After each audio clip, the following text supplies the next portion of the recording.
Now, before I even say anything, I'm going to sit quietly and I want you all to turn your volume up and have a listen.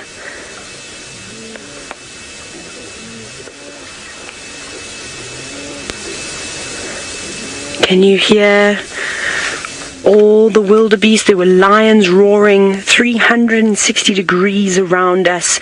It was absolutely incredible. I kid you not. I think that all the lions in Tanzania and just about every single pride in the Masai Mara National Reserve were giving us a beautiful chorus this morning. They were actually out doing the birds. Can you believe it? And the frogs, because the frogs are very chatty this morning after all the rain we've had. Listen, listen, listen. Those are the wildebeest now. Now the wildebeest are louder than the lions that we're calling, but you can see they're all looking around, responding to the sounds. How cool is that? Right, my name is Tayla, and on camera with me today is Sebastian. And, well, this is live, this is interactive, this is happening right now from the Masai Mara National Reserve, but also from South Africa. Tristan will be out in a little bit. Scott's hopefully going to find the cheetah a bit later, and I'm not sure between Jamie and Brent who has, taken off their pajamas and put on their khaki gear, but they should be out and about this morning too. You can hashtag Safari Live on Twitter, or you can also talk to us via the YouTube chat, and we look forward to hearing from you. Now, these lions may look a little bit familiar because we sat with them for 3 hours yesterday, and well, they caught a wildebeest, but unfortunately for us, we didn't manage to get it. We all were almost hit by wildebeest a couple of times, which resulted in me, I suspect, spraining 2 of my fingers from banging the door, trying to chase them away from us. So that was quite fun. And amongst that big lightning storm, all the thunder and the torrential downpour, obviously the frenzied wildebeest made one mistake and now is being eaten by the lions. But I don't know where the other lionesses have gone. I haven't seen them out and about just yet. It's just one lioness with the 3 sub-adults that are around. You can see them just sitting off. They've got nice full bellies. They're also particularly dirty, covered in mud and blood. That's about right, I suppose, for a youngster now, isn't it? But they look very, very happy, and I'm really happy that they managed to get a meal. It's a pity we didn't catch it, but it got interesting out there last night. You won't believe it though. At one point I said to Sebastian, I was like, are you sure we were following lions for most of the afternoon? We got hit with the rain, of course, and we folded up the rain covers one side once it let up, and we thought, okay, great, now we can film out the side of the car. And unfortunately that did not happen, because I kid you not, within those 2 minutes that we put the rain covers up, can you believe it, the lions disappeared on the open plain. You really do feel silly. Now we're going to send you back across to South Africa, where Tristan said he could hear an impala distressing. Let's go see what's causing it. Well, it's not an impala distressing, it was wildebeest that were making a lot of noise, and the reason why is that these wildebeest are having a serious competition. And there you can hear it, they're busy fighting at the moment. We haven't had wildebeest for quite some time, and so all of a sudden there's wildebeest everywhere, and they're busy having a full go at one another. I think there's an intruding male that has arrived, and so one of the bigger males from the group of wildebeest is chasing him off, and that's the noise that we were hearing earlier. Now, of course, I'm forgetting to mention who I actually am. My name is Tristan, as Tayla mentioned, and on camera this morning I've got wildebeest, and the wildebeest, exactly, it's VM. So it's just wildebeest all around. Now, we are coming to you live from South Africa, so it's a very good morning from Djuma. It's a nice overcast, cool morning, and like I say, we are being blessed with lots of wildebeest around quarantine clearings. There's a whole herd on our left-hand side, which is really quite wonderful to see. This is the first sort of sign of herds of animals that we've had on quarantine for a number of days, so it's really good to see. There's lots of females that are pregnant inside there, which is really quite wonderful. Now remember, it is live, it is interactive, which means that you can get hold of us, hashtag Safari Live on Twitter or on the YouTube chat if you want to. But that explains all the noise. William and I first heard something. We thought it was a bit of a distress call. We thought potentially maybe lions were around, or the dogs might have been going after something, but it just turns out that it's male wildebeest that are having a bit of an altercation, and that's why we've got this situation where there's squealing and carrying on of the various wildebeest. You can see here comes another male that's busy running in towards the others, and just to protect everything that's going on.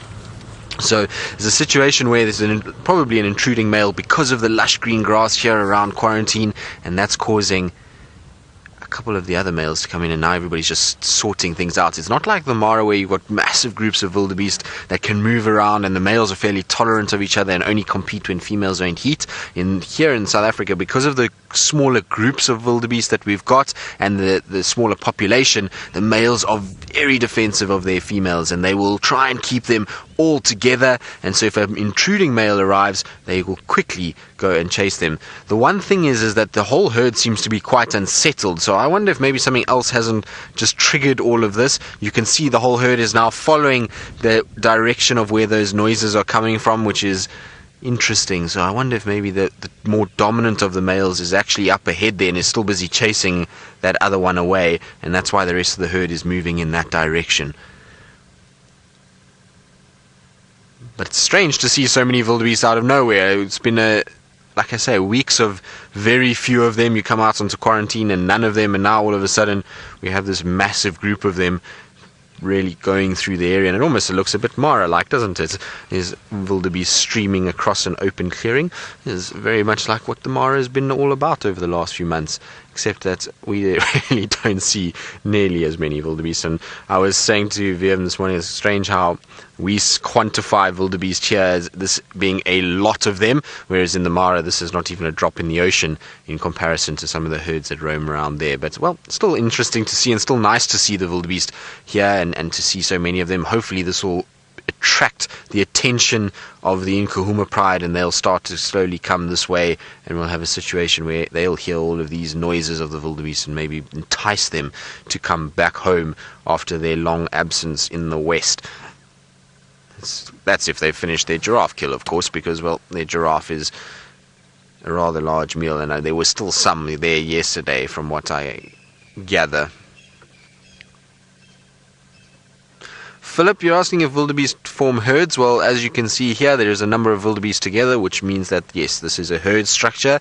And so here in South Africa, what we'll have is females and young ones with typically a big dominant male that is territorial over that grouping, and he'll chase all other males away. And that's what we saw just now when there was that chasing scene and them pushing one another around. That's all because of that. So they do chase each other quite a bit to form these groupings, and for males to then get as many females together as possible in order to keep those females for themselves. Right, well, our wildebeest are starting to move off and meander off into the thickets. We've got Aubrey, who's up ahead of us, and he's going to head westwards, so I think we're going to go south and try and check around the southern side of Djuma and see what's lurking. Maybe the dogs are around this morning. Aubrey's going to check the western side and see if there isn't any sign of the Nkuhuma pride coming back, so that's going to be quite nice. And he's also going to go to the hyena den, so he's got that covered. We're going to get the south covered. It's just myself and Aubrey out from Djuma today, and then there's the Cheetah Plains guys that will also join us a little bit later, I would imagine, and so they're still down right in the eastern side of the reserve. But thank you, wildebeest, that was quite interesting and nice to see. But it's going to be interesting to see what happens with the weather as well. It's much colder than it was yesterday. So yesterday was quite warm in the afternoon. It was a hot day, whereas now the clouds have come in. It's windy, it's cold, and so I actually think I'm going to put on another jersey, and I wonder how that's going to have affected what went on last night, because the wind really howled last night and it blew in a bit of cloud cover, which is optimal conditions for the hunting of certain cats. So you'll find things like leopard and lions would have really made use of those conditions. When it's windy and cloudy, it's dark out here, their scent is swirled, so difficult for prey animals to get a direction on them. And so I would imagine that there would have been quite a few animals, unfortunately, that would have been hunted last night. And so it's going to be interesting to see if any of our cats managed to find food on this side of the world, and whether or not Hosana maybe went and did a bit of night hunting, and if he was successful, and where he's actually ended up, because we left him last night at Treehouse Dam, still sitting on the dam wall, taking it very easy. And so I'm pretty sure he's probably either gone towards Twin Dams, or he's maybe then crossed southwards following Shadow's scent out of our area. So we're going to go just scratch around and see what there is and see what we can find. It's one of those mornings where we don't have too much in the way of ideas. It's going to be more a bit of potluck and see what we can find and see what is lurking on the reserve itself. There was no audio for any lions calling, so no male lions to try and follow up and try and find, but we'll maybe get lucky with something down in the south.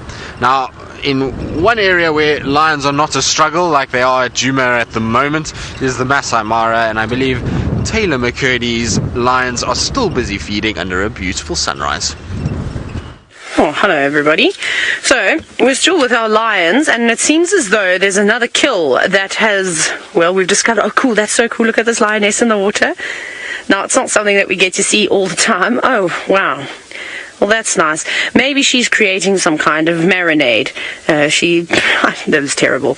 Right, so basically what had happened, there's a young wildebeest calf that was also just tucked away that we couldn't see, and they dropped it in the water. I don't know why they dragged it in the water. That's quite interesting. And then the lioness urinated on top of it. So I must correct myself. There's 2 adult lioness here and 2 sub-adults. So we're missing 1 sub-adult and 1 lioness.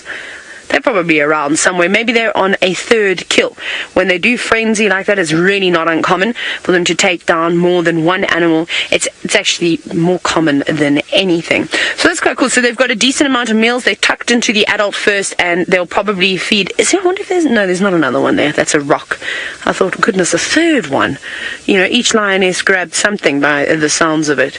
But you might also hear some growling, because this youngster just to my right, he's making a bit of noise. Oh, that's so beautiful. We are so lucky that... I think one of the lionesses is calling now. No, it stopped. Of course, every time I want you all to listen to it, it stops. It's the most ridiculous thing.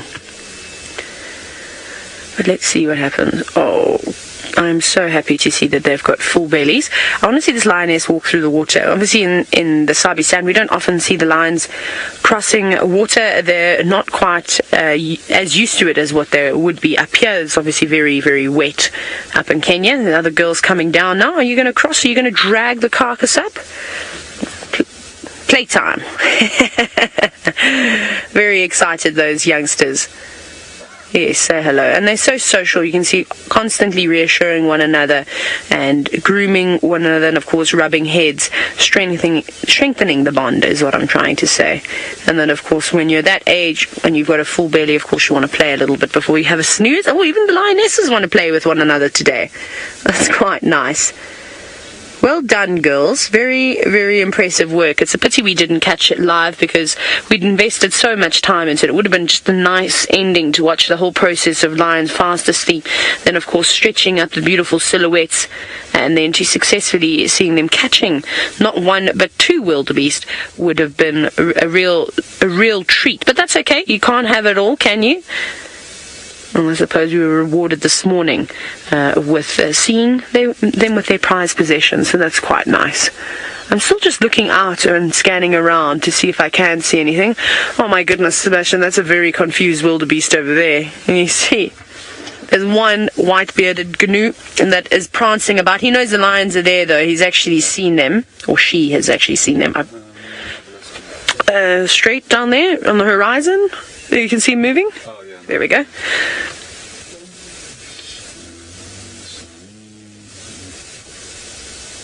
He's moving to the right or the left. There we go.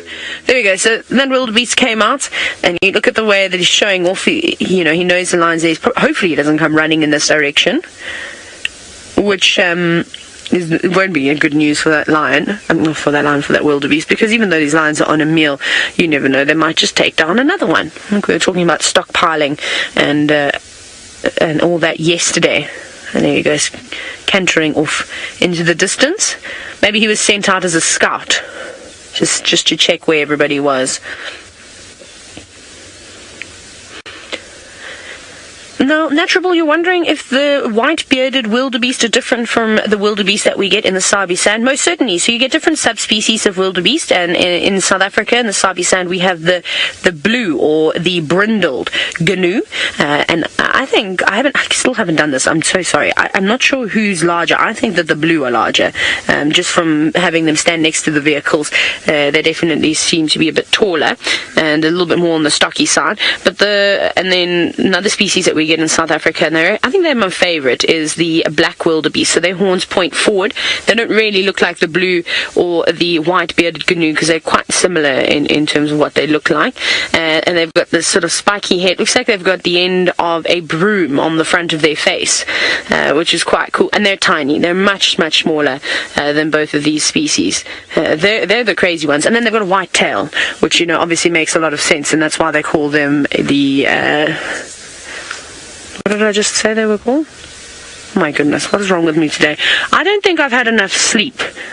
And I'm apologizing up front now, because I think it's going to happen the entire day. Oh well, that's alright. So they're almost finished this wildebeest carcass that they have down here on the ground, but they're going to eat as much of it as they can.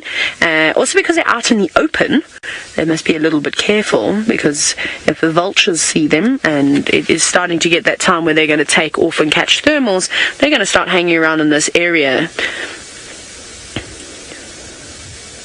And that could, of course, attract other predators. And I've just been hearing lions roaring and roaring. And another vehicle just passed us, and they said that they saw a beautiful black maned lion not too far away from here. However, I don't know if we're going to have signal in that area, but it would have been nice to have seen him. Maybe he's going to be drawn. Maybe he's already fed here. It wouldn't surprise me. If he's one of the dominant males in the area, he'll pass through and just munch on any carcasses that he really wants. He'll just take them, because he's larger than the lioness. So, just having another quick little look around and check behind me, because the animals just appear out of absolutely nowhere here. It's amazing. I mean, look at yesterday's wildebeest that multiplied from 7 or 8 to a couple of hundred in one go. It was pretty spectacular. But we're in for a good day, though. I think it's going to be, this barely any wind. That might change, though, going into late afternoon. The clouds are starting to thin out, and the sunrise was spectacular this morning. And I think we can, well, I think a lot of this water that we're seeing on the roads is actually going to dry up. And the lions' coats will dry too, or they'll just groom themselves dry. And our little wildebeest calf, just in the water. Sorry, little one. Wonder if that, because it's pretty small, hey? I wonder if that was not an unborn wildebeest calf. That's a possibility too, because that's tiny. Now, Rachel, you're wondering how long will they let that wildebeest calf sit before they start eating it? It just depends. I think once they finish this one, they all seem to have exceptionally big bulging bellies at the moment, so I don't know if they're going to tuck into it straight away. One of the lionesses just to the right there, you can see she started grooming herself, so she's cleaning herself up now. So to me that says that she's probably going to find a spot to have a nap, and maybe a little bit later they'll feed it. They could also just abandon that carcass completely and move on. There's an abundance of food around at the moment. But I think what has actually happened there, I think that was, like I said, an unborn wildebeest calf, and they didn't catch two.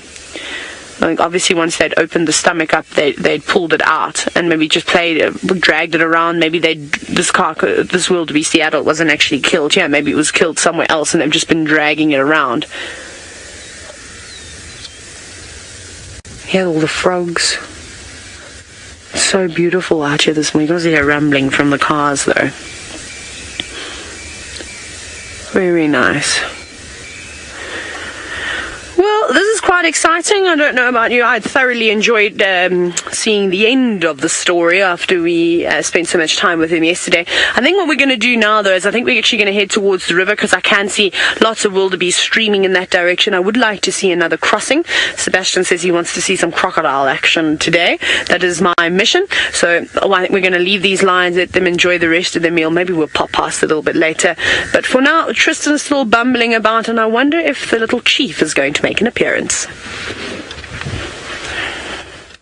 Well, we hope so. We found his tracks going northwards from Philemon's dip side towards sort of Ingwe Alley area, so we'll go and have a little look there. First I just wanted to go and check around Twin Dams. Treehouse Dam was empty, there was nothing there. Chaos of the last few days has been enough for Treehouse Dam. I think it's now going to take a break for a few days, and so hopefully we'll come across something at Twin Dams. We're just going to go check around, and I'm still looking for our elephants and still looking for any signs of them around, although I think with the wind that we had last night, I doubt that they would have been out in the open. I think they would have probably spent most of their time trying to be in the thicket, so it's where I would imagine they'll be. Maybe Mulawati's not a bad place to check, but we're just going to check Tundams anyway, and then once we're finished with all of this, we're going to go back to where I last had Hosana's tracks and try and follow those and see where he's gone and what he's gotten up to. I have an idea that he might have gone up and then along and come down Tundam side and maybe is at the dam there in that general vicinity. So that's the kind of idea as it stands. Other than that, it's been fairly quiet. There was a couple impalas around at one point. There was, what else have we seen? We saw a flowering baboon's tail, actually, which is quite nice. So for those of you that don't know what a baboon's tail is, it's a small little plant that was flowering, and it grows very low to the ground. It almost looks like it's part of the grass layer. It's got these funny, almost fibrous growths that come out, and then these bright green leaves with a little purple flower. The unfortunate thing is it was quite deep in the bush and quite obscured, so it wasn't really very nice for putting on camera, but nice to see some color and some flowers coming out slowly but surely, and the elephants will absolutely love that. They'll go after those baboons' tails and feed off them. Alright.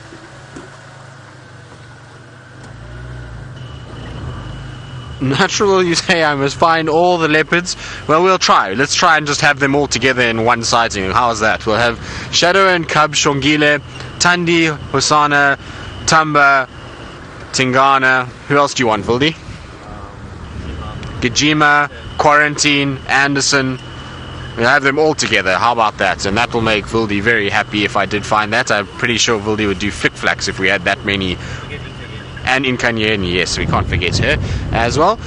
So it would be quite... You would like to see Tiani, Lou? Well, that would be quite nice. She did once come into Djuma. We didn't actually get to see her, unfortunately, but she did come to Djuma. So she was once crossed in from Sumambili side.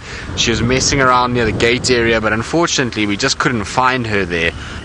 So I wonder if maybe she would come back again. I think now with Salesh, unfortunately, disappearing on us, and well, not disappearing but passing away, I don't think that Tiani is going to get the same pressure as what she was having a few months ago, and so in all likelihood I think she's going to pretty much end up with her mom's territory.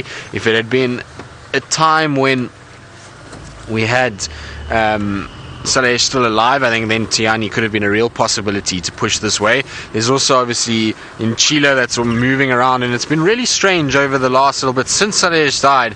The amounts of sightings of in Chile has plummeted completely. She was actually becoming quite regular around the gate, Sydney's Dam, that area, and she was being seen a lot on Buffelshoek. And now over the last little bit since, like I say, since Salesh died and Tiani's no longer pushing this way, it seems in Chile has also not come up and seems to still be sticking to the west. So I wonder how it's going to affect the dynamic, and whether Insele is going to push Tiani a bit now, or how it's all going to work. It's a very similar situation to what we basically had here, in that we had a lot of changes, and that's going to allow for a lot of different things. So Holly, who's one of the guides at Chitwa, is just waving to us.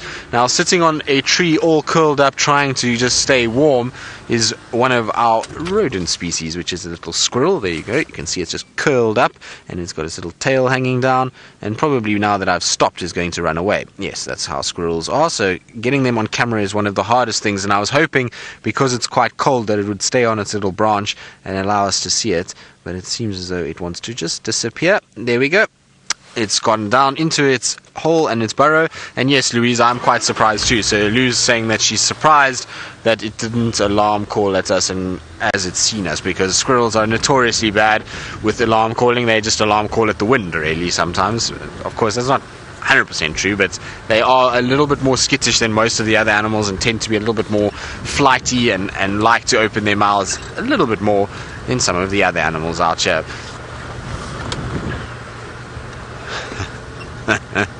So we had a whole conversation yesterday about squirrels actually over breakfast, and Lou and I were discussing the fat squirrel that lives at DRC. So fat squirrel is a bigger than average squirrel, given that it's able to get into bin every now and then, and it's become a bit of a bully. Fat squirrel chases all the other animals away, and particularly the mongoose, and has a little fight with the mongoose. And I'm not sure I would want to take on a mongoose, but fat squirrel has decided that it is boss, and it takes on the squirrel, the mongoose, and chases them off and goes into the bin and does its thing. So I think fat squirrel is probably going to become a subspecies of squirrel because it's becoming feistier by the day. And hopefully we don't see fat squirrel starting to turn to meat, because that would be quite scary to have a rabid squirrel that eats meat.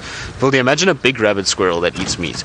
What do you think? Scary or not? I just thought about hunting leopard-sized squirrels. So you reckon leopard hunting squirrels?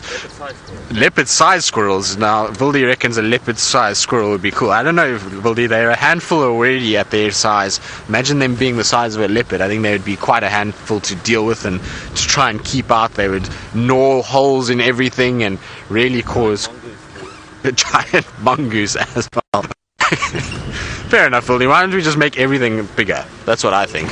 Yeah, let's just elephant-sized leopards, leopard-sized squirrels. We're just going to upscale all the animals in the reserve and just see what we get. It should be quite entertaining. An elephant, Louise, would be the size of a dinosaur. I don't know which dinosaur. Which dinosaur, Vildy, should we make it? One with a long neck. But an elephant would look funny with a long neck. Imagine that big head on a long neck, like protruding from the body. Just be that size. Okay. Stegosaurus, but I think Stegosaurus is too small. That would be the rhinos. Rhinos would go Stegosaurus size, Louise. I think elephants would have to go like Brontosaurus size. How about that? Except that they'd be built like they are now. Now you can see VM is zooming in on what looks like, I'm not actually sure. Egyptian goose, am I right? No, pale form Wahlberg's eagle that is coming in towards us. There we go, now I can see it properly. So you can see it's got that white patchiness on it, and the long rectangular tail. So this is the pale form that nests just north of Twin Dams at the moment and is coming straight towards us, and Vim's doing an incredible job because keeping that in focus is not easy. That bird is moving quite fast and is approaching straight on, so it's not like you can track it that easily, and so it's very, very difficult to do what he's doing now.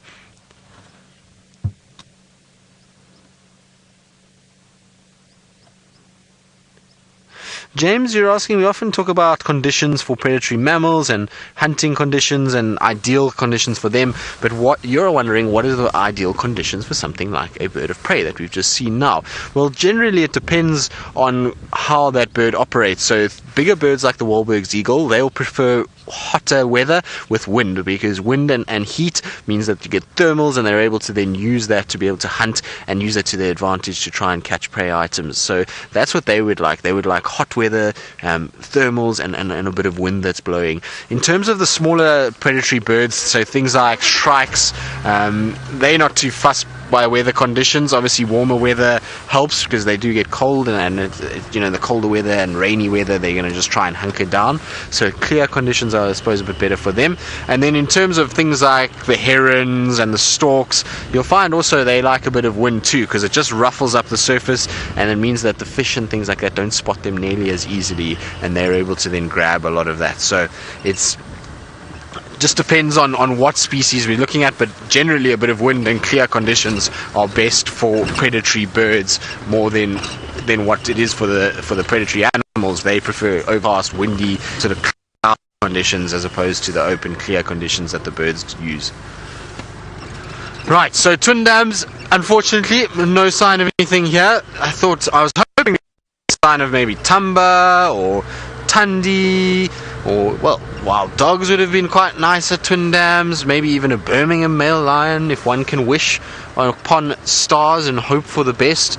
Like I say, I don't even know if I would be able to recognize a lion. We know my track record is very poor at the moment of recognizing animals, and so I don't even know if I would recognize a lion given how few we've seen over the last little bit. But I'm hoping that there's going to be some good news about the lions. And no, Andrew is trying to get hold of the guys that are in the western side of the reserve. He has the channel and you can hear them clearly to try and find out what's actually going on with the Nkahumas and whether or not that giraffe carcass is still being consumed.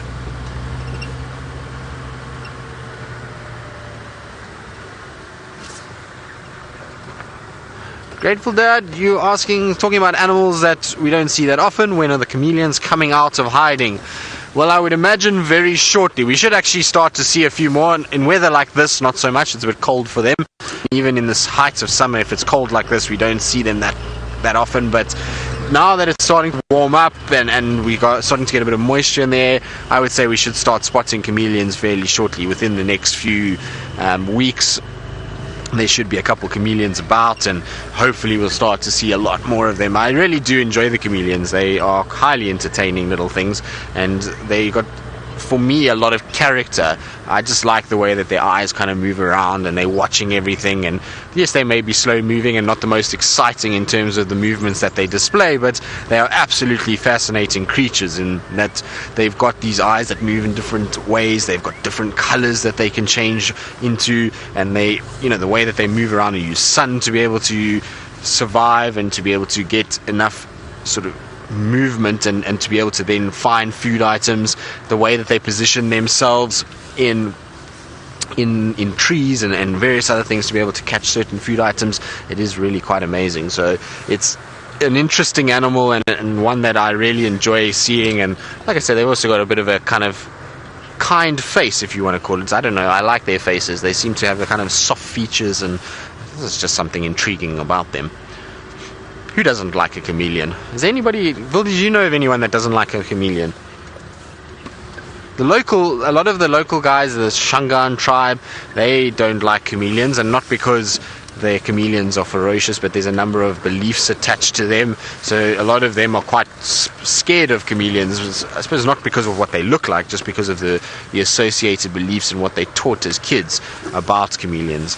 But otherwise, I don't know many people that are actually not that are perturbed by chameleons. There's our resident Steenbok in the Mulawati. Now this Steenbok, every single time we come into this area, is somewhere here. There's two of them actually. There's a male and a female.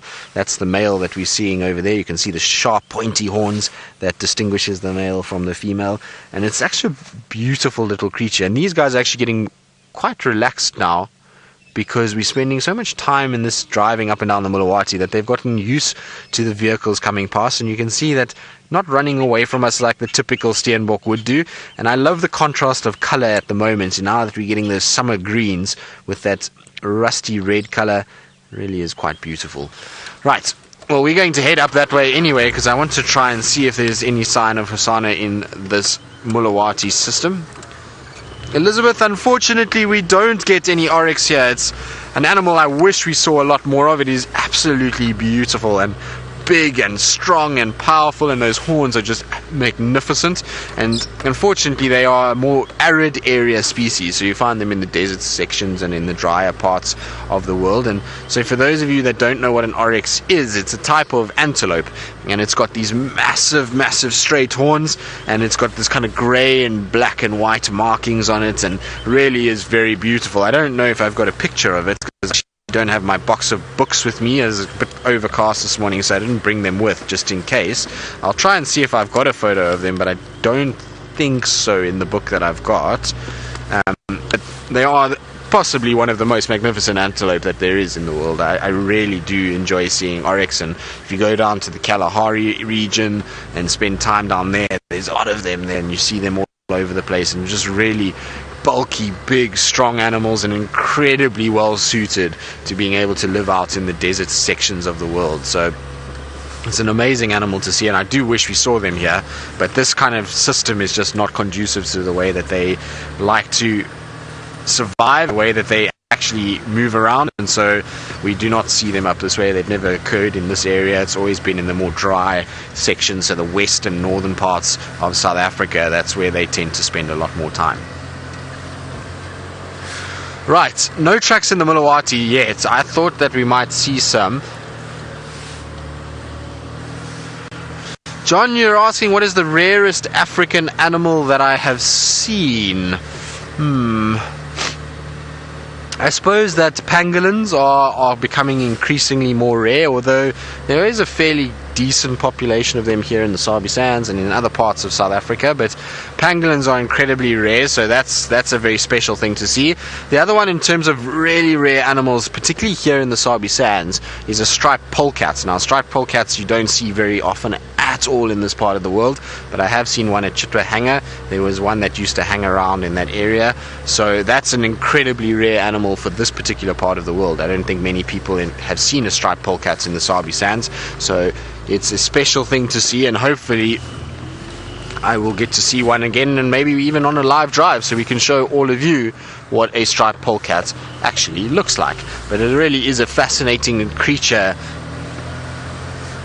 And Louise is reminding me very nicely that maybe even one day I'll get to see a caracal, because, well, caracal is the only sort of predator in this area, or land-based predator, let's quantify that, because there's a number of bat species that I haven't seen, but is the only land-based predator that I have yet to see in the Sabi Sands. I've fortunately seen all the others that occur here.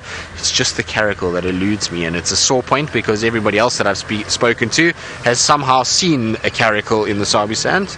Yes, VM, you have seen one. You were with Tayla when you got them live on at Cheetah Plains, and so now I'm the only one in the Sabi Sands out of our guiding team, I think, that hasn't actually seen one. I think James has seen, Brent has seen. I wonder if Jamie's seen one in the Sabi Sands. I don't think so. Maybe it's just Jamie and myself that are on that list.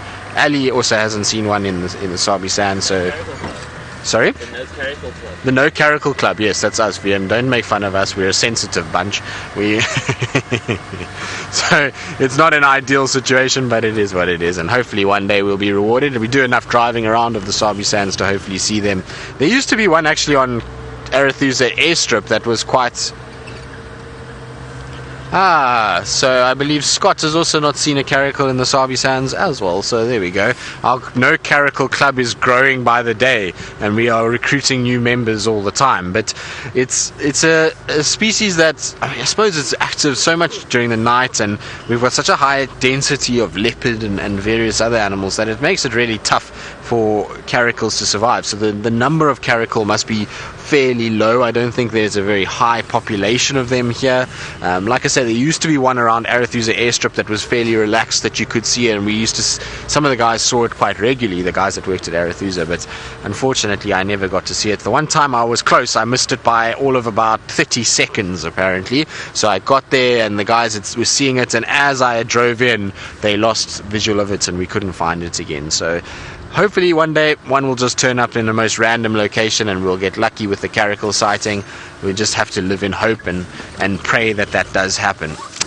Right, now I'm concentrating quite a lot in this area because I'm hoping that we're going to pick up tracks for Hosana somewhere here. The last tracks I had are running parallel with us, going in a northerly direction, and I was hoping that maybe he's going to cut towards the Mulawati, towards Chelapan area. So that's why I've been kind of scanning extensively along as we've been going, because he can sometimes be at any of these little mud wallows or anything like that. So just looking very carefully just to check it out and make sure that we're not leaving any stones unturned as we drive along.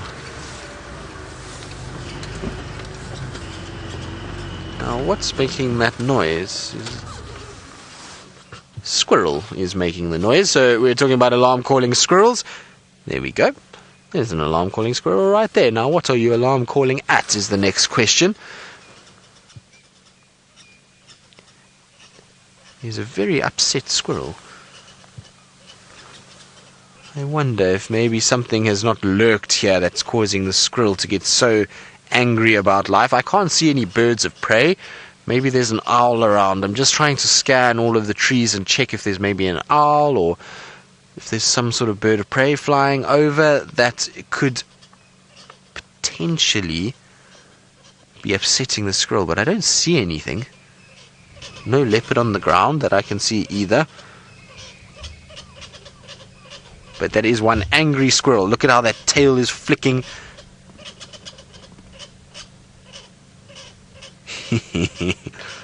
What are you upset about?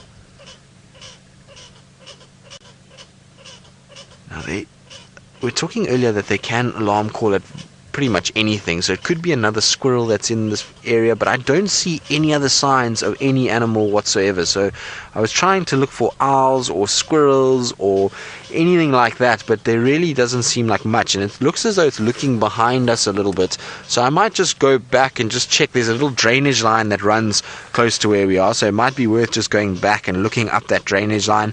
You never know, maybe there's a leopard that's just lying somewhere there. We missed it, and it sometimes does happen, particularly when we're driving and talking. Our full attention is not exactly where it should be.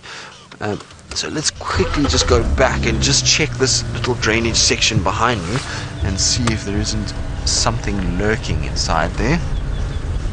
Now, when reversing is always good to try and watch, and I've got a nice little gap between the tire and VM. Right, now is there anything here? So this is the drainage line that I'm talking about, and so I wanted to just double check and see if maybe something was lurking. Also just checking for any tracks that could potentially be around, but I don't see any sign of anything here, so I don't know why the squirrel is upset. It is just upset for now, but there's definitely not a leopard that I can see or any predator low to the ground, so it must have been either another squirrel or maybe an owl species, a small owl species that's just tucked away and camouflaging incredibly well. Interesting. We'll just have to keep looking around and trying to see what we can find. No, nothing down that way either.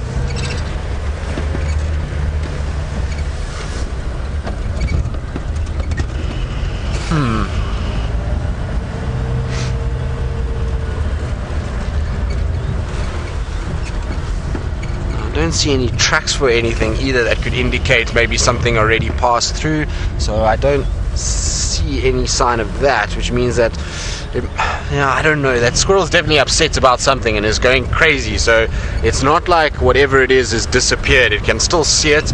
Generally with squirrels, the one thing about them is that they stop alarm calling quite fast, so once they've seen something and it disappears from view, they stop quite quickly, and that one is still going, so it can obviously still spot what it's looking at and what it feels is a threat to it, and so we might have to go back. Maybe it's a snake there as well. Snakes can often easily be overlooked, and they do make a serious threat towards squirrels. Things like black mambas, it will be a serious problem. Spitting cobras, and so you'll find a situation where that squirrel might have seen one of those and gone into the grass or the leaf litter, and that's why it's alarm calling. And us, with our eyes, because we don't have that perspective and that height, maybe just missed it and we haven't actually seen it. So it could be a snake as well. Those things do also are around.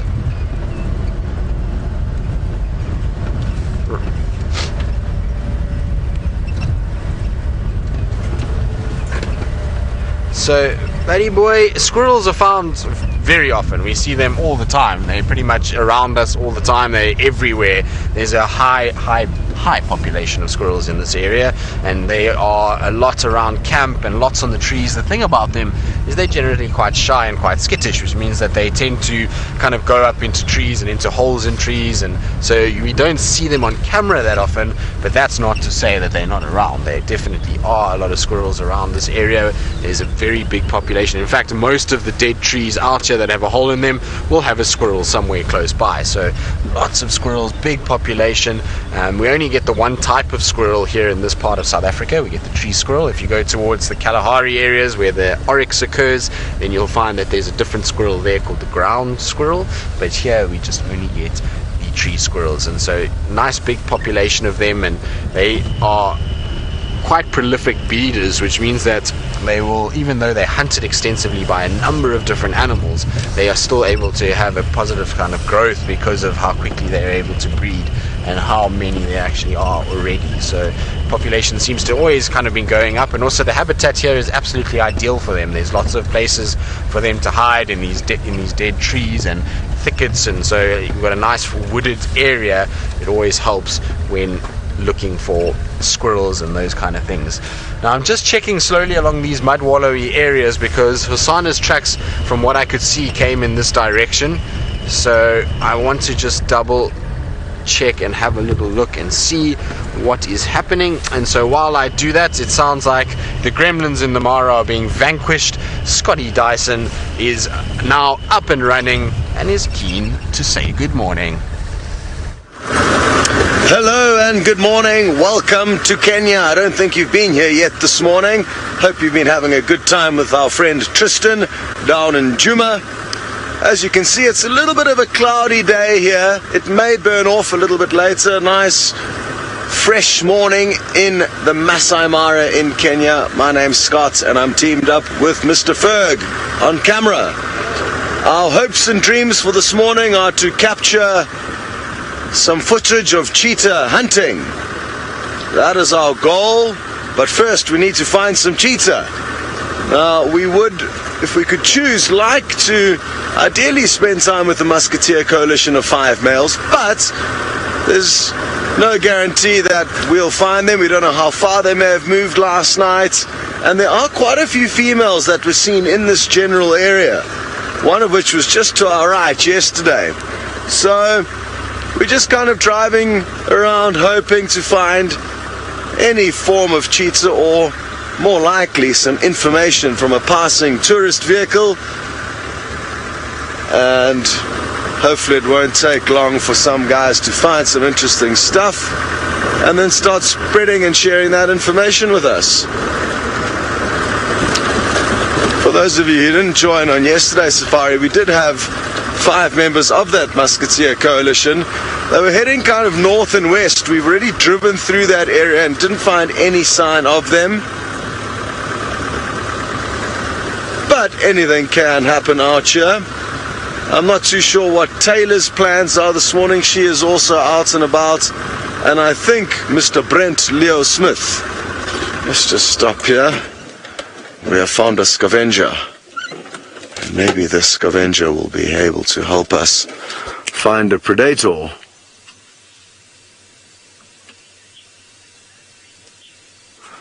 There we go.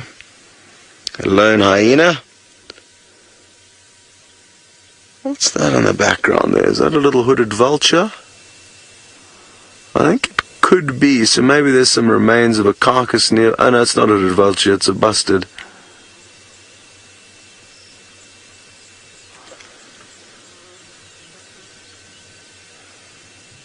Very good, and now that we've stopped, you can hear what a still, clear morning it is. There's also a little lapwing next to that bustard. Very good, and the hyena continues on. Maybe it's heading back towards its den site. Its belly looks fairly well filled. And it's quite a typical scene at this stage of the morning to see the hyenas loping off back to their homes. James described them as naughty teenagers trying to get back home after a night out. I think that's quite a good analogy. They do look like they've been misbehaving to a degree. Okay, I'm just going to use my binoculars for 1 or 2 seconds just to scan these open plains. I think it pays to stop every now and then, rather than just relying on your eyes as you drive around, just to stop and scan. You can see so far in an animal like a cheetah, even if it's 50 meters off the road, if it's lying down, it can be very tricky to see. So I'm just going to have one quick scan and see if we can't see a funny little head poking up.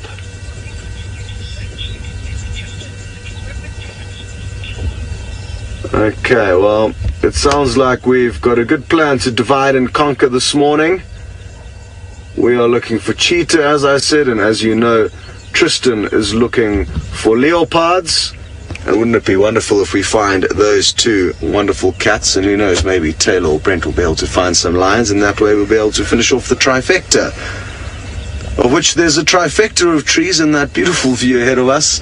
But for now, we are going to be sending you back down to South Africa with Tristan. I wish you luck on the search for leopards with him. Well, our search is good because here on the road in front of me, running down this area, is the tracks for Hosana, so that's what we've been looking for. They're quite difficult to make out on the substrate. Also, with the light that we've got at the moment, is not easy, but there you can see a few little toe prints that are coming up here. So this is Hosana's tracks from last night, coming from Treehouse Dam going northwards. Now from there at Philemon's Dip is where I lose them. I can't see where they go at all. They don't seem to continue north, so he seems to have just milled around somewhere there and then disappeared from sight. So I'm going to have to try and just double check. I might head towards Gowrie Dam just in hope that he's appeared somewhere there, or maybe this is what that squirrel was alarm calling at. Maybe he went into the drainage section and spent his time moving around. Hang on a second. Now there's there's tracks here that go back towards Treehouse Dam, crossing over this section. So I just want to have a look here quickly. So if you have a look, you can see that there is a track very clearly that he comes up the road.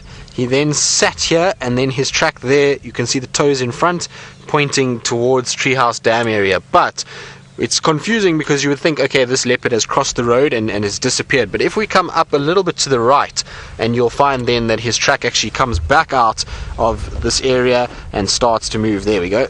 Just a little bit more to the right, Vildy.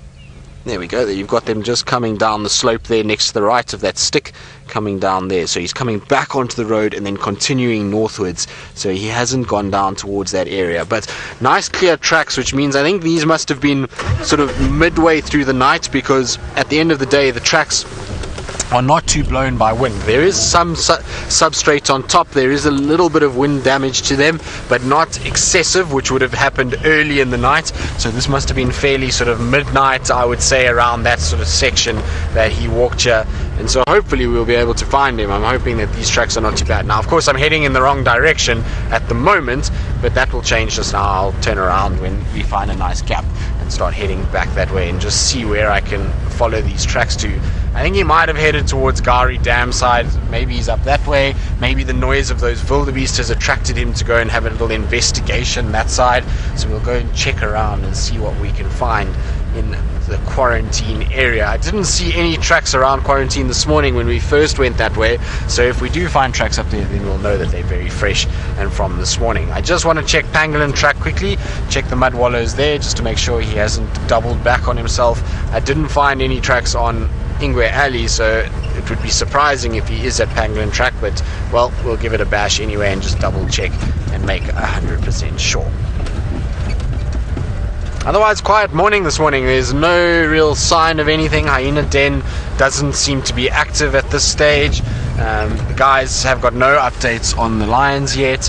Well, not that I've had a chance to actually get hold of anybody on the radio yet and ask them, since we've been talking for a while, but I can't hear anything. The radio is turned down, but I haven't really heard any beeps or anything like that in my ear, which means that there really shouldn't be any updates. And so the guys I know also were asking, has anybody seen anything? So that's generally an indication that there's not much going on at this stage, but that will all change as the morning wears on, so we will be able to hopefully get a bit of sunshine, which will drive some of the animals out into the open. Right, now it sounds as though Tayla McCurdy's out, Scott Dyson is out, and now Brent McCurdy as well. Brent Leo Smith. Wet and muddy Masai Mara this morning. Sorry we're a bit late.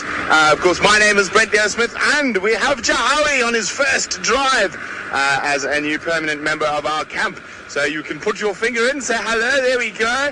And we've decided to come across the river this morning. We're going to look for Amani's twins, those beautiful two cheetah. I heard they're around. We had a few tech gremlins this morning. We have beaten them over the head with a stick. I, however, have been mauled by a tiny little biting midge while we were trying to do that. So in West Africa, we used to call them faru or invisibles. And as soon as I slowed down, I got attacked by these little midges. So I'm not slowing down here. As you can see, it's nice and wet. This area got a lot of rain last night, so hopefully the cheetah girls are going to be on the hunt when we find them. They're in the area where they've been spending a lot of time, around a place that's called the Island, which is between the Mara River and the Bilashaka Laga. And you never know, we might find the Bilashaka boys in this area as well. There's 6 male lions, but we'll try not get too muddy, and I'll try not give all my blood to the biting midges. Now, there are a few wildebeest around, not too many, probably 1,000 or so in this area. There could be a bit more as we head down towards the main crossing. So Jahawi and I are going to do an all-day adventure, so we're going to stay out all day. So if the cheetah are hungry, that's where we're going to be for the whole day. If they are full, we might move down towards the crossings, see if we can find the Paradise Pride.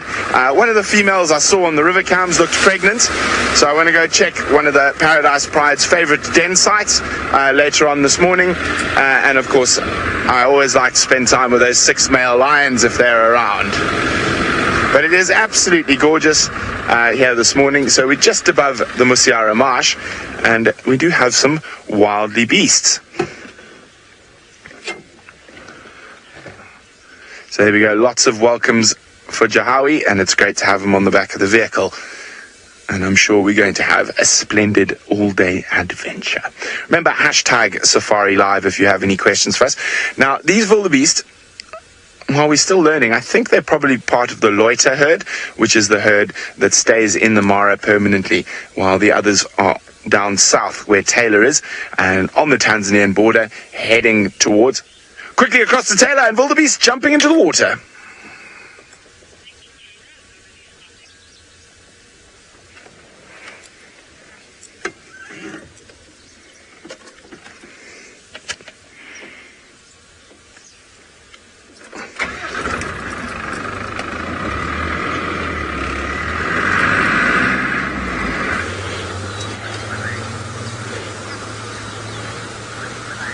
Good morning, everybody, and welcome to this live broadcast. We are sitting in the Masai Mara National Reserve, and the wildebeest have been going back and forth most of the morning deciding whether or not they were going to cross, and they did in a split second. My name is Tayla, and on camera with me today is Sebastian, and we're very, very excited.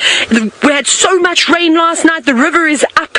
It's going to be difficult for these wildebeest. Now, there's so many of them. I can't tell you how many wildebeest are here. There must be a couple of hundred, probably even a few thousand out and about. But like I said, this is live, and you can chat to me. So if you have any questions about the migration or about how wildebeest crossed, you're more than welcome to just comment away. This is very, very exciting. The wildebeest have been on either side in the triangle and as well as in the Masai Mara National Reserve. And they've been going back and forth just chasing after the range, trying to get the greenest of green vegetation. Now, we were actually in a similar area yesterday where we had a crossing in the morning, and I cannot believe how much higher the river is. We must have had maybe 40 or 50 mils of rain last night, quite easily. And you can see they're desperately trying to get across. I'm keeping an eye out for any crocodiles, but I can't see too many just yet. I see a couple. You won't be able to see them just yet, but they haven't reacted to the wildebeest. You can also hear the hippos. Have a little listen. You can hear the wildebeest screaming through the Mara River. There's a couple of youngsters struggling, getting washed away with the tide. Swim, swim, swim, wildebeest. Kick those legs. But luckily it is not raging, so they should be okay. Now, Ryan, you're wondering if this is high tide, and no, it's not. This river is affected just purely by rain, with it going up and down. And like I said, we had quite a bit of rain last night. We actually got stuck in a torrential downpour as well as an electrical storm. It was a little bit intimidating actually being out there in the open plain, and that's just why the river has increased. If you did watch a Facebook Live, look at them. Now, this is where the problem sets in for the wildebeest. This is when you can get lots of drownings, is that they're all trying to go up this narrow channel. Now, a question from Romit about the crocodiles. You're wondering if there are any in the area. There are a couple. Sebastian, you see these rocks down here on the right-hand side? I can see one crocodile. We'll show you quickly, Romit. There we go. Just if you zoom into those rocks.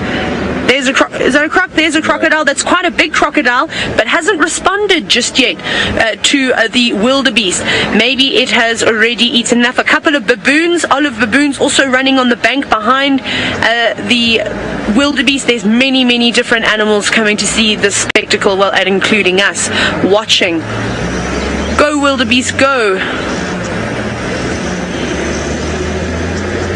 Now, Chris, you're wondering if they're actually swimming or just pushing off the bottom. Well, Chris, it depends on the size of the wildebeest, because the youngsters won't be able to touch. And you can see in that far left corner, see how the youngsters struggle? Quickly, get up. Very lucky that I managed, because it wouldn't have been able to have climbed the bank if it had been washed any further away. So the adults will be hopping and trying to push themselves to the bottom. There we go. You can see them swimming, desperately paddling those legs through the water. Oh, no. and I think they're struggling. The tide of not the tide, the current obviously grabs them there. Luckily they've got that little indentation on the left though to go around on, but then they have to jump back into the water to head up that steep slope. And we were talking about this yesterday with all the rain that we have had, and the more wildebeest that keep crossing, the mud churns up and it becomes increasingly difficult for them to make it up those banks. They are just streaming in from every corner, and because of the herd mentality that you do have with wildebeest, it encourages them, the way that they're talking to one another, that typical noise. If you have a look, should we show them, Sebastian? Look at all of this, look what's still to come down. And you've got all the wildebeest coming up from the slope, and there's even more that you can't see just above the hill. Look at all those black dots, those are all the wildebeest, and they're not ready yet, but they're probably going to turn around and join because they've been going backwards and forwards all the way along. They're racing like you cannot believe, trying to catch up. You don't want to be a single wildebeest crossing the Mara River. That's when you're going to be really singled out and targeted. Now you see they're a little bit unsure. You can see other cars around here. There are many people on safari coming to witness the great migration that happens every single year. They've turned around those wildebeest. They've said we're not going in, and this is the last few for now, but I'm sure it won't take too long before the rest of them join back in. Now, Jason, a great question from you, wondering if a crocodile attacks one of the wildebeest, will the other wildebeest stop entering the water? And the answer to that is no. They're going to try and get away from it. One has unfortunately ended up becoming a meal, and it's normally enough to keep the crocodiles distracted, but they'll keep going. They'll keep just streaming in and jumping over the tops of the crocs, trying to keep out of their very powerful jaws. But you can see they're trying, they're panicking. This must be a terrifying experience for these wildebeest. Just imagine trying to brave it, trying to leap down the steep banks and then going into the crocodile-infested water. Now, Donna, you're wondering if a hippo would attack I think it was wildebeest. And the answer to is, I've seen some interesting behavior on the river cameras, which we have along further north up on the river. And I've seen hippos going in. Whether they're attacking the wildebeest because maybe it's a territorial male and he said you guys have got too close to my pod, that could definitely happen. We've also seen hippos charging in and almost looks like it chasing crocodiles off of wildebeest. So it's a tough one to answer. You know, you can't really say yes or no. We don't know what's going through the minds of the hippos, but hippos are extremely territorial, and like I said, if a territorial bull finds that you've come too close to his females, regardless of what species you are, he's going to defend his pod. But no crocodiles just yet. They're diving in. Look at them on the right hand side. Look at that, jumping in. So I think they're quite lucky there. It doesn't seem to be too steep. I think there must be a little step that they're leaping off of and into the water, and then it gets a bit deep every now and then. This is, again, seems to be a very successful crossing for the wildebeest. I haven't seen any of them being washed down the river. They all seem to be doing a great job for now, but it's only a matter of time before the crocodiles start streaming in. Maybe they'll be lucky for a second day in a row. This seems to be a popular crossing spot here around the lookouts area. Off you go, bounding about, churning up that murky water. Look at it, desperately trying to get some grip on the rocks.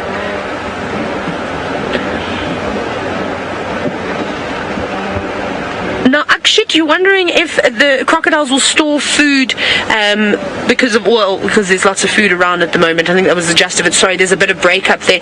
Crocodiles are known to sort of store their prey and wedge it in between rocks and things like that. And normally why they do that, though, is, as it sits and soaks in the water, it starts to decompose and it becomes a lot easier for them to remove chunks of flesh. I was talking about this again yesterday. They can't sort of use their claws and like what a lion or a leopard would and hold down their prey and pull back with their jaws. They sort of swallow chunks of meat whole, and they also have to try and then do the death roll once they've gripped onto their prey to tear pieces off. So yes, I think they will. We actually saw yesterday mid-morning, I saw a couple of crocodiles sitting around a wildebeest carcass, which looked like it was wedged between a couple of rocks, but they weren't feeding on it. It's almost as if they were just sort of guarding it, saying, right, this is mine, I'm going to eat this. And those wildebeest that we saw that turned around have come back.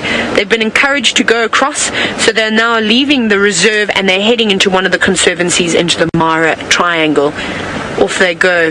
There's a little wildebeest. Swim, swim. You can do it. You can see it pedaling away. I'm so sorry. Faith, please, may I have that question again?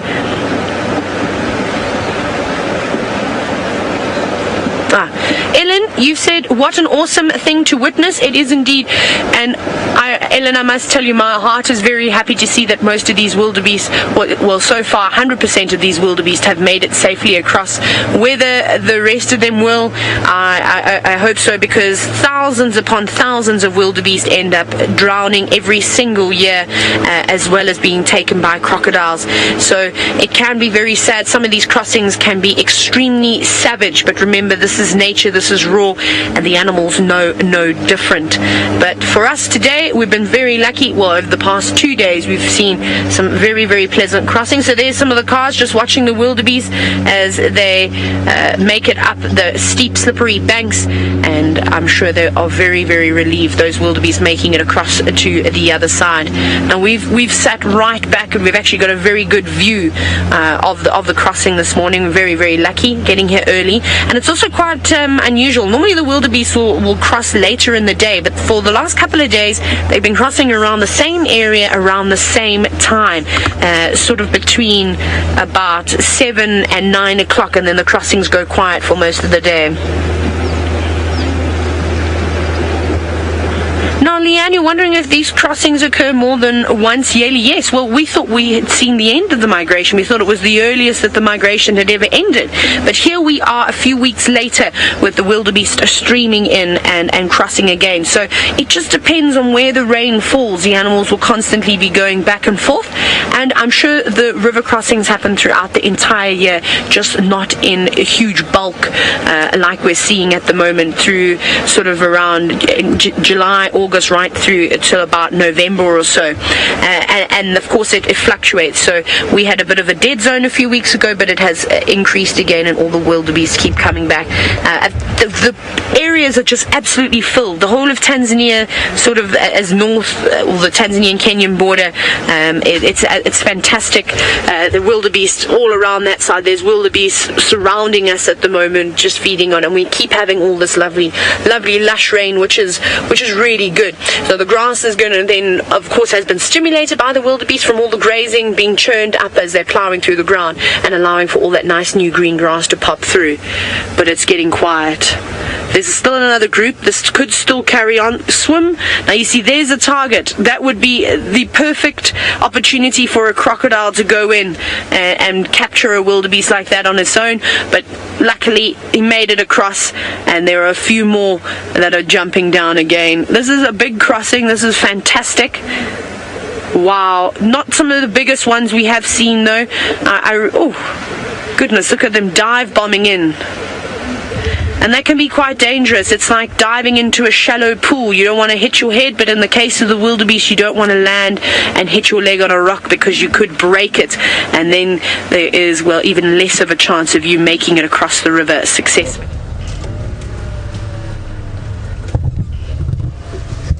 Sorry, Wildy. Just said to me. Oh, there we go. Pamela, you said that this is amazing. Pamela, I wish you were on the car with me right now. Luckily, though, this is live. This is happening, like I said, right now, and I'm enjoying all your comments and, of course, all your questions. But if you do ever get a chance, put it on your bucket list. Add the Great Migration in Kenya to your list. It is honestly one of the most amazing things I have ever seen. The determination that these wildebeest have to make it across the other side, regardless of their obstacles in the way, they give it 150% every single time. Whew. The adrenaline that's running through my veins right now is incredible. Lucy, are you wondering if they're heading back towards the Serengeti? They aren't at the moment. They're heading into the triangle, but they might head towards the Serengeti over the next few days. They could be heading further south, or they're going to change direction and go further north and head back up towards the conservancies where we have had a fair amount of rain. But the concentration of the wildebeest are around the southern parts of the Masai Mara National Reserve, and then also the southwestern corner of the Mara Triangle, and then again throughout the Tanzanian border and on the Kenyan border. There's just thousands upon thousands of wildebeest around. Look at those narrow gaps that they have to climb up.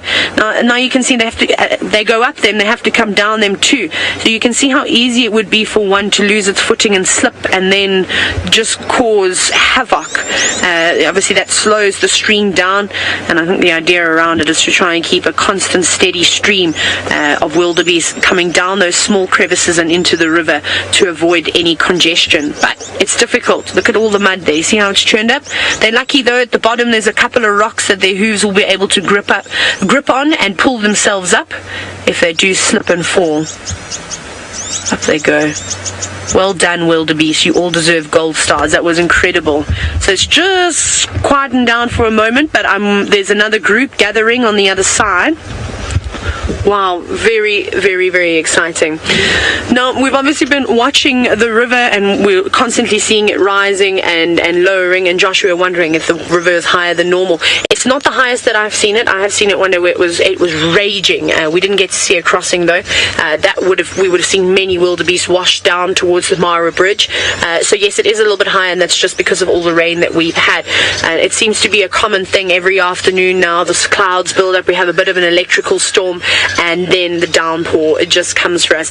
And if we have another downpour tonight... See that there's a little duiker here, and Hosana is just behind it. So we managed to find Hosana not too far from where those tracks were just now, and he's busy chasing this duiker through this drainage section. Now this duiker has no idea that he is here at the moment, so he's busy trying to stalk it and get close. And how cool is that? Look at his head just peeking over the drainage section, and he was running around and going all over the place, and I was a bit kind of worried as to what he was doing. I thought he was just having a bit of a game, but you can see what he's actually stalking. Now unfortunately another vehicle has just arrived, so the duiker has just run off a little bit, but he seems to be watching to his right as well, so I don't know if maybe there's another one that he can see at the moment, but he is definitely in full stalk mode and is busy trying to hunt these duiker at the moment. It is really cool to see him going about it, and he's being super clever. He's gotten himself into a deep gully system, and he's following the gully around, and that's allowing him to get right up close without anybody seeing him, and all he does is then just pop up on top of the ridge, and he can then follow from there. And you can see that little tail is definitely twitching. Now you see what he's doing? He goes back down into the gully, and then he follows that little gully shape along, and is able to, he's going to pounce on something, or jump at least. But he's got the crazies this morning, as they say, so he's running around like an absolute hooligan trying to kind of keep up with these duiker, and we've had a rough time trying to keep up with him. It's not easy in here, to say the least, and he keeps running around all over the place. Is definitely keeping us on our toes. But look at the tail. The tail is telling us a story of just how interested he is. Look, also he's now getting much lower, where he's now going to sit and watch. Now what I'm going to do is just go slightly forward, just to check if we can just keep an eye on what's going on, and whether or not there is that prey item is still very close to him. He's definitely learning how to do things very quickly. Now you see, look, he's gotten himself into a position where, what are you chasing now? Now he's chasing birds. So there goes a poor button quail that's just been chased. Hosana, what are you up to this morning? Now where he's going is going to be a bit of a problem to keep up with him. Luckily Aubrey is here and he's on the bank. I've got to try and figure out a way to get to where he is. You can see he's now rolling around. What are you up to this morning, mister? You are being an absolute character. So it's just now, when we were looking at his tracks, he obviously was walking right behind us, because when we came back round, his tracks were on top of ours and there was a nice big fresh pile of dung. So it seems as though he kind of said, hang on a second, you guys drove right past me, come back. And look at him, he is in full play mode this morning. So Like I say, the crazies have gotten hold of him. I don't know why he's running around and jumping and going crazy like he is. Maybe it's the weather this morning. It's nice and cool after 2 hot days, and that's why he can be the way that he is. And he's also obviously got a full belly, so lots of energy to burn as well. But I don't think he's hunting seriously anymore. I think it's a situation now that he realizes the dyke has run away, and so he's more just playing around and carrying on. There he goes again. Poor little Franklin has just been chased as well. Oh, it's all happening. How cool is this though? He's being an absolute character this morning. Now, I don't know whether or not we're going to be able to follow him much further. Just trying to think. VM, what do you think here? Go down this side. So VM can see behind me a lot better than what I can, so I was hoping we could maybe just try and get it up and across, but we're going to go up here instead. Just want to make sure that we've got our low range engaged as we go up here.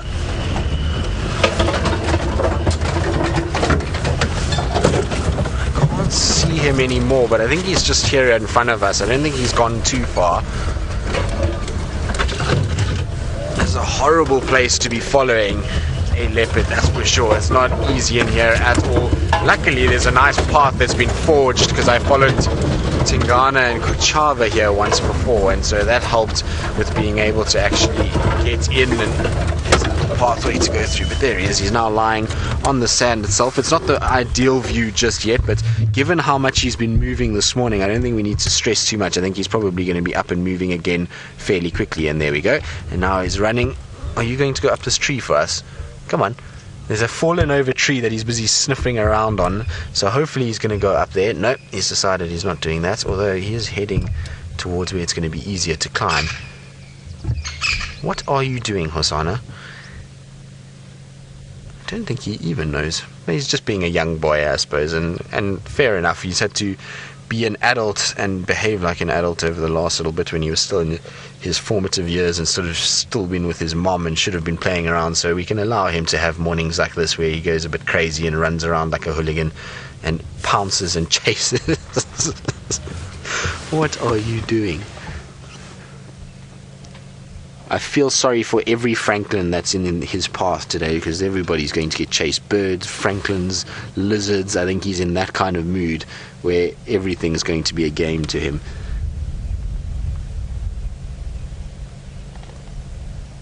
I can hear some birds quite close by that he seems as though he's listening to as well.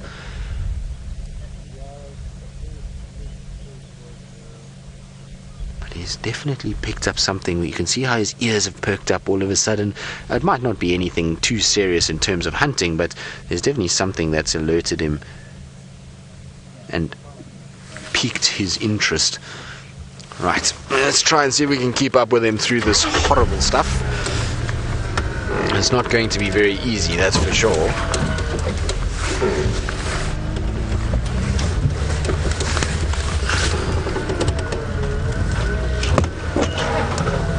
Just trying to make sure that we don't go sliding down the bank. Right, now while I do this, I'm going to try and keep up with Husana through this horrible stuff, but I believe Brent is still out and about, and he's got some of the most amazing birds. We've got 2 ground hornbills being watched by, well, not really watched,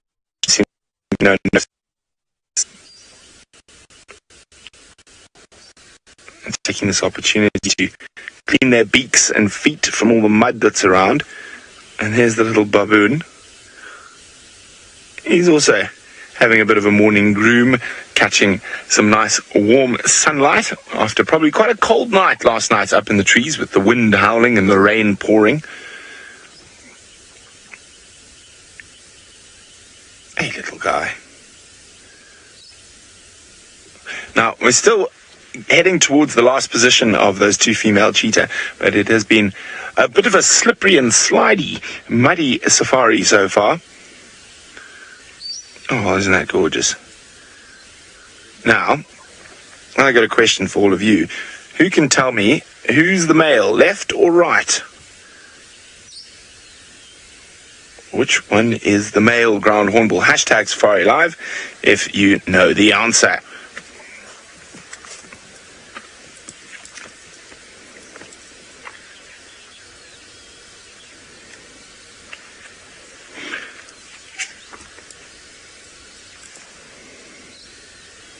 So there is a little trick to telling the difference between the male and female ground hornbill. We do have both here. Now, of course, they're mate for life, and they're one of the most long-lived birds we get out here in Africa. They live for about 40 years. They only reach sexual maturity at about 8-9 years old, and it's not uncommon for juveniles of hornbills to stay with them until they are much older, sort of 10 or 20.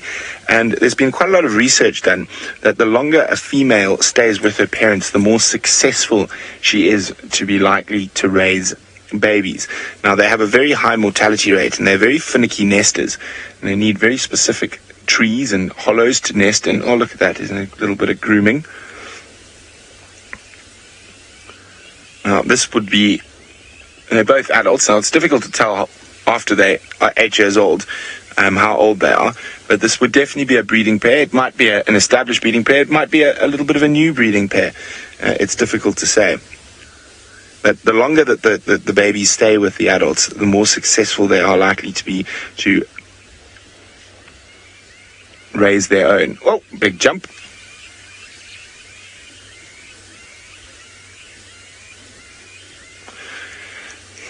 Well, it's swapped around now, but when I asked, you were correct. Tammy and Danielle, the female is on the left, now on the right. She is slightly bigger, and she's also got a little blue marking in the middle of her red wattle, and that's what gives it away.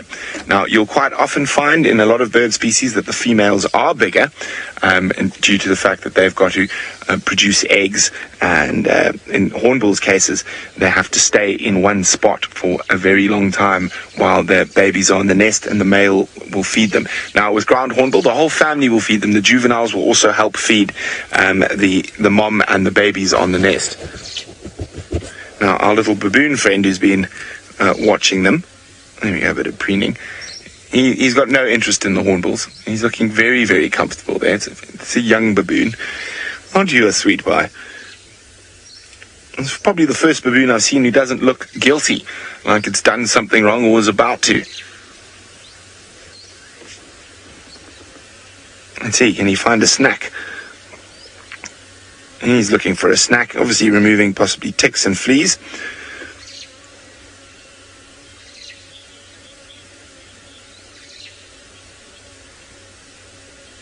Oh, he's got a big tick there. Well, it could be a little girl. I can't really see just yet. There we go. Yum. Tick for breakfast. Ah, it is a little girl. It's not a boy. So she had... chase the hornbills. Just because you can. Hey, see, I knew it. They're always up to nonsense. About to do something wrong. And you can see how the hornbills are quite clumsy on this fallen down... what is it? Looks like an ebony, yes, Diospirus. They are far more suited to walking along the ground, so they're not the best at clambering over limbs, and they need quite big trees to roost in. I think at the moment they're just really enjoying the sun. Okay, I'm going to move forward a tiny bit there, Jahawi, just so we can see the aloe grooming of the other group of baboons behind.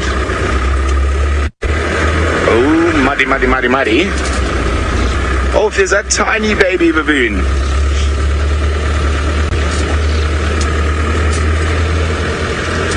Now, of course, these are olive baboons. They're different from the ones you will see at Djuma. The hornbills have decided to head off and carry on feeding, but the baboons are still enjoying the morning sun. There's a tiny, tiny baby on the left there, sitting in the protective arms of Mom.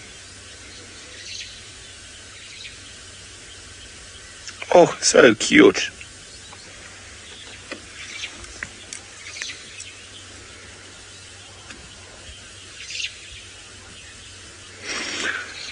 Proud cat. Oh, there we go. Tick off, baby. Proud Cat Mama is wondering, do the baboons ever come up to the vehicles? Not that I've seen in the Mara, but of course, in certain parts of Africa where people have fed baboons, they can be a very big problem, and they'll actually climb into the vehicles. They'll grab handbags and cooler boxes and whatever they can get, particularly in Cape Town in South Africa. But in the Mara, there seems to be the natural order. They stick to themselves. They do raid camps, and in villages around the side, like Talek and Marianta, they can become a bit of a problem. But here we're right, almost, we'll probably be about 4 or 5 kilometers from the edge of the park. These guys are living the way they should, eating ticks and fleas for breakfast off each other, and of course they're going to head off and feed as they warm up and their morning greeting and grooming is over.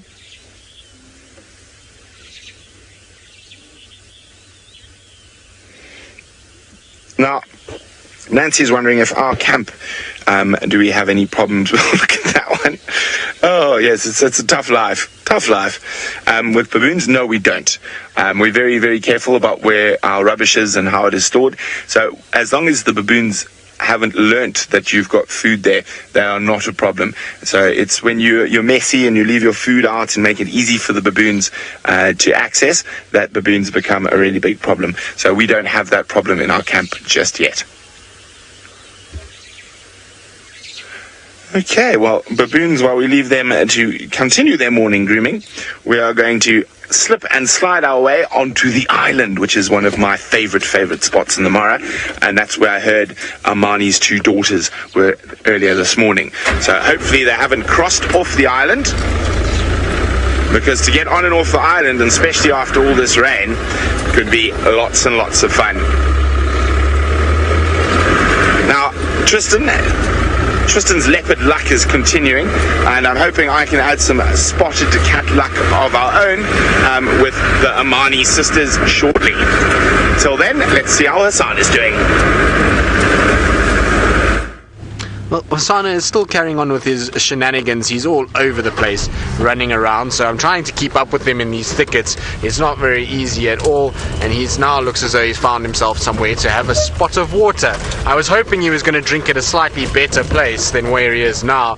He was heading straight towards that pan where we had him the other day, but he's decided that he's rather going to drink out of a small puddle like this. So I'm just going to try and position ourselves so we can actually see him drinking, and it's going to be quite nice because he's actually quite close, and so he's in a situation where he's right next to us, and cats will do this. You'll find leopard and lions will rather drink out of small little puddles like this than going to the really big ones, because they know that often those will house predators like crocodiles, and so there's not going to be a crocodile inside there, and he can drink in relative safety, and that's why he's going to them. It's obviously not ideal for our perspective because he's drinking out of almost like a bowl, and he puts his head down and then it's difficult with all the grass, but at least we can see nicely him kind of out in the open. At least he's chosen a fairly open spot to have a little drink. You can see how that drinking process works. I was talking about yesterday, it would be nice to have seen it, but we've got a nice kind of side-on view of it, and you can actually see how he puts his tongue down, and then as his tongue pulls up, the hair on his tongue is causing surface tension to pull that water up with him, and so as that happens, the droplets pull up, and he then closes his mouth quickly behind the tongue, and that's actually how they get water in the mouth. He's not scooping it up, he's not making like a hand to scoop it up or to curl his tongue to get it up like that. It's all just to do with surface tension. But he's a thirsty boy, and I'm not surprised given the amount of running around he's done just since we've been with him alone, and it seems as though he must have had a morning of games, because he's been up and down all over the place and jumping and running, and there's a few francolins that are close by that might get Hosana's next a bit of attention. But isn't he just turning into the most beautiful cat? There's another little water point.